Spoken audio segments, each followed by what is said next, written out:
அணுகுண்டு என்பது அணுவின் உள் சக்தியை பயன்படுத்தி மிகப்பெரிய வெடிப்பை ஏற்படுத்தும் ஆயுதமாகும்.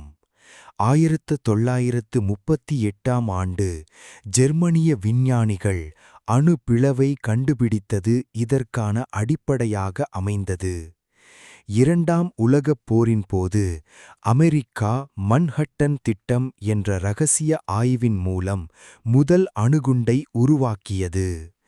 1945 ஜூலை 16 அன்று நியூ மெக்சிகோவில் முதல் அணுகுண்டு சோதனை நடத்தப்பட்டது.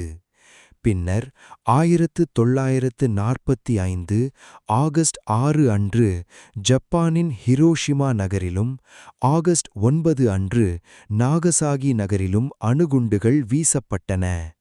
இந்த தாக்குதல்களில் லட்சக்கணக்கான மக்கள் உயிரிழந்தனர்.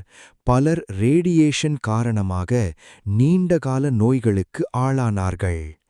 இந்த நிகழ்வு இரண்டாம் உலகப் போரின் முடிவை விரைவுபடுத்தியது.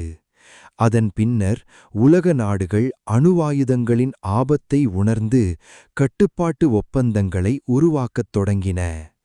இன்று அணுகுண்டு மனிதகுலத்திற்கு மிகப்பெரிய அச்சுறுத்தலாக கருதப்படுகிறது.